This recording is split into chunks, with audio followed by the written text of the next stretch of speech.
العالمين، والصلاة والسلام على سيد الأنبياء والمرسلين محمد وعلى آله وصحبه أجمعين. أما بعد، قال الله تبارك وتعالى في القرآن المجيد والفرقان الحميد: أعوذ بالله من الشيطان الرجيم،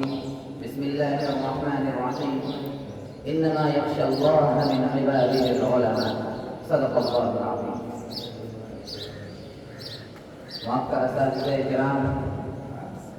ہمارے دین ملت اور میرے دینی و ایمانی بھائی، السلام علیکم ورحمۃ اللہ وبرکاتہ۔ سمجھ میں کچھ نہیں آتا کہ چھیڑوں راستہ محترم حضرات،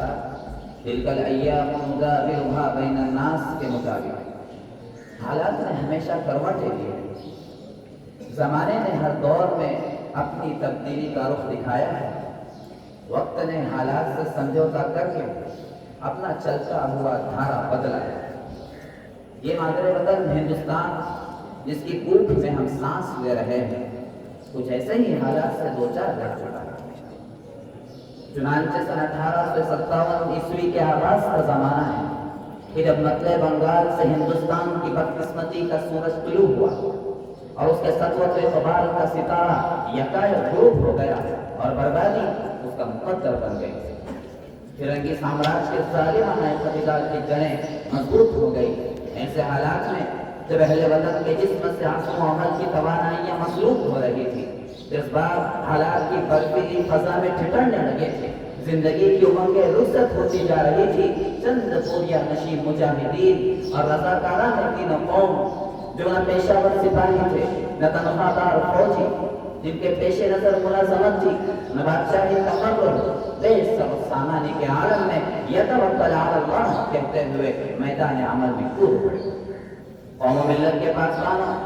جب ہندوستان کی مقدس سرزمین پر انگریزوں کا ناپاک سایہ پڑا اور وہ اپنی شاطرانہ معیارانہ چالوں سے یہاں کے مالک بن بیٹھے، جب باشندگان ہند پر طرح طرح کے ظلم و ستم کے پہاڑ توڑے جانے لگے، جب ہندوستانیوں کا خون ان کے پسینوں سے بھی ارزاں ہونے لگا، تو ایسے نازک وقت میں سب سے پہلے جس شخص نے عالم بغاوت بلند کیا وہ محدث کبیر، امام جلیل، رئیس الاولیاء، فخر چمن، نازش وطن شاہ عبدالعزیز ابن ولی اللہ محدث دہلوی رحمہ اللہ تھے۔ شاہ عبدالعزیز کا فتویٰ کیا تھا؟ گویا کہ فرق بے امان تھا، جس کے نتیجے میں انگریزوں کی نیندیں حرام ہو گئی، جگہ جگہ آزادی کے شعلے بھڑکنے لگے، ہریا پھریا آزادی کے پرچم لہرانے لگے اور حوصلوں نے انگڑائیاں لینی شروع کر دی۔ چنانچہ اس مٹھی پر جماعت نے ایک آزادی ہند کابینہ تشکیل دی، جس کے امیر المؤمنین حاجی امداد اللہ مہاجر مکی،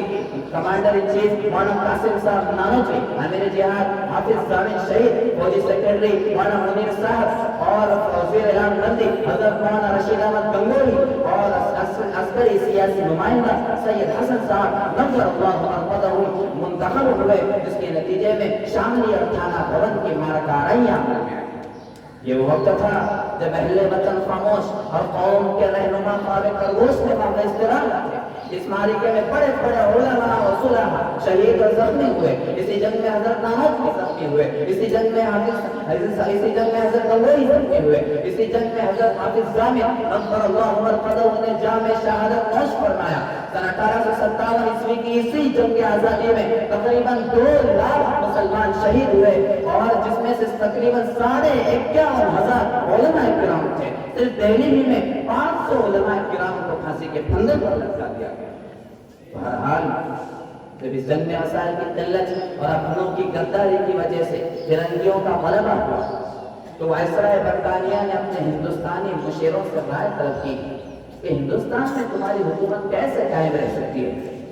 تو ہندوستان میں رہنے والے سب سے بڑے سیاستدان ڈاکٹر ولیم نے جو رپورٹ پیش کی اس میں وہ لکھا ہے کہ ہندوستان میں سب سے زیادہ بیدار مسلمان ہے اور جنگ آزادی صرف مسلمانوں نے لڑی ہے۔ مسلمانوں میں جب تک جذبہ جہاد موجود ہے اس وقت تک ہم لوگ ان پر حکومت نہیں کر سکتے، اس لیے جذبہ جہاد کو ختم کرنا ضروری ہے اور جذبہ جہاد کو ختم کرنے سے پہلے ایک اور چیز ہے اس کا ختم کرنا ضروری ہے اور وہ یہ ہے کہ ہندوستان سے علماء اور قرآن کریم کو ختم کر دیا جائے۔